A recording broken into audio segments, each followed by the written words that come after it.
Hello, welcome to A Few Minutes with Esther. I'm Buddy Pennington, pastor of Westville Assembly of God in Holmes County, Florida, the host for the study. In this video, we're going to take a look at most of chapter 7 of the book of Esther from the Old Testament.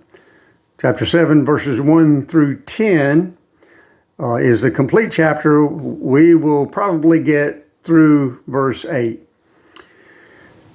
At the end of chapter 6, Haman has been told by his wife and his advisors that if Mordecai is a Jew and the king has honored Mordecai in front of Haman, then Haman probably will not be able to overcome Mordecai. In fact, Mordecai would be his downfall.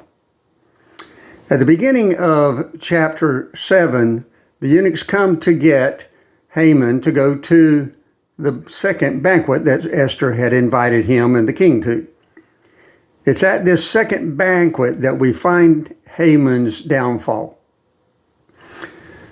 During the course of the banquet, the king asks Esther a second time, "What is it that you want? I'll give you all the way up to half of my kingdom, whatever it is."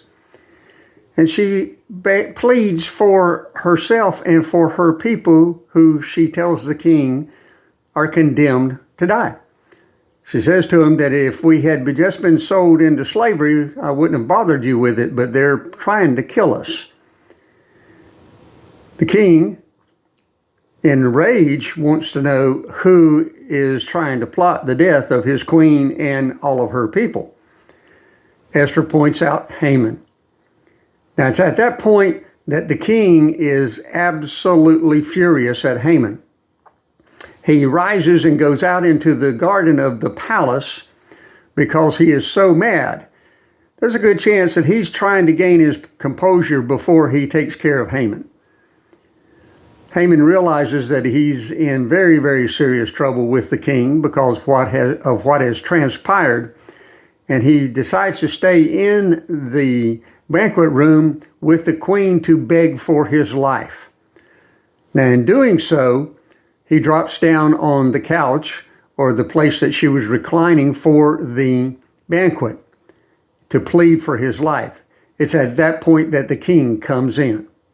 Now, we're going to stop right here for just a moment because I want to point something out to you. Haman, in his pride and in his arrogance, had arranged for the Jewish people to be destroyed. He had done it by tricking the king. He did not know that Esther was a Jew. In his pride and arrogance, he set out to destroy a whole people, and the plan backfired on him. I want to let you know that God will protect the innocent and especially his innocent people. There are times whenever evil people will plot against good people. Please rest assured that at some point along the way, God is going to deal with them.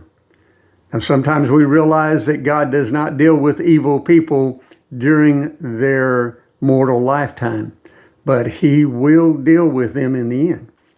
Now, in this case, in Haman's case, his evil plan is brought before the king, and the king becomes furious at him. Haman is living in a time in history when if the king is mad at you, you very well are on your last leg and will probably be killed. The day will come when God will judge all evil, and he will cast all of those who are evil into the lake of fire to be punished for all eternity. Take consolation in this fact and be encouraged to know that even though some people may be fighting against you, God is going to take your side eventually. It's my hope and prayer that these studies are a blessing to you. Allow me to encourage you to share them on your social media accounts. Allow me also to invite you to visit our Facebook page, which is Westville AG at 2513 Cypress Street. May God richly bless you until the next time when we get together for A Few Minutes with Esther.